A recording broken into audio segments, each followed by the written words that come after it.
की आवाज़ में आज का स्टोरी का शीर्षक है मन की सास का बड़ा सबक। एक गांव में गांव की हवेली में सावित्री देवी का राज चलता था।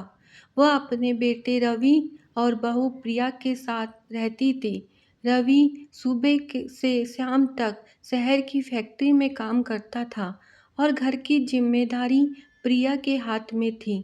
लेकिन प्रिया कोई साधारण बहू नहीं थी। वह तेज तर्रार, जिद्दी और चालाक थी। सास को वह नौकरानी से कम नहीं समझती थी।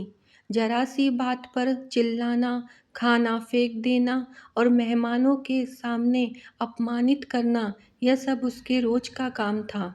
सावित्री देवी चुपचाप सब सहती रही, लेकिन एक दिन उन्होंने ठान लिया, अब समय आ गया है इसे सबक सिखाने का।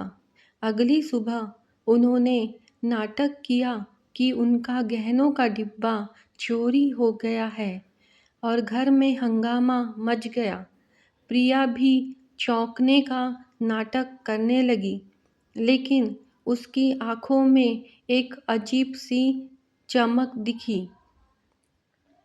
सावित्री देवी ने पुलिस बुलाने का नाटक किया, पर उनसे पहले ही पूरे मोहल्ले में खबर फैला दी, हम घर की तलाशी लेने वाले हैं। तलाशी शुरू हुई और कुछ ही देर में गहनों का डिब्बा प्रिया के कपड़ों के बीच से निकल आया। मोहल्ले के लोग देखकर हैरान रह गए। रवि का चेहरा गुस्से से लाल हो गया। प्रिया घबरा गई और रोते हुए बोली, माँ जी, मैंने गलती की।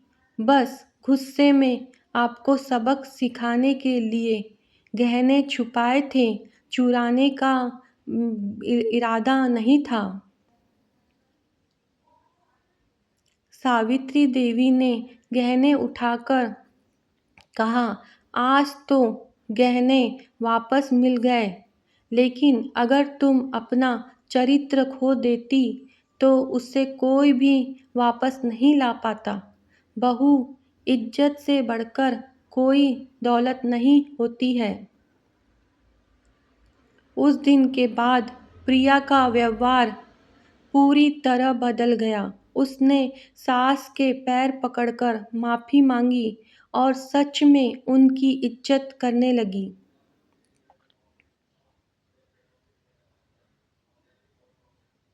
ये है कहानी हमारी। इससे हमें ये सीख मिलती है कि बुजुर्गों के साथ कभी उनका अपमान नहीं करना चाहिए। वो उनकी एज के हिसाब से ही वो हमें सँभालते हैं और उनका आशीर्वाद हम पर हमेशा बने रहे, ये कामना हमें हमेशा करना चाहिए। और बच्चों के अंदर भी उनके द्वारा बहुत अच्छे संस्कार मिलते हैं और बच्चे लोग हम लोगों के साथ जैसा हम व्यवहार करते हैं अपने बुजुर्ग के साथ, फिर वैसा ही व्यवहार वो हमारे साथ करते हैं। कैसी लगी आपको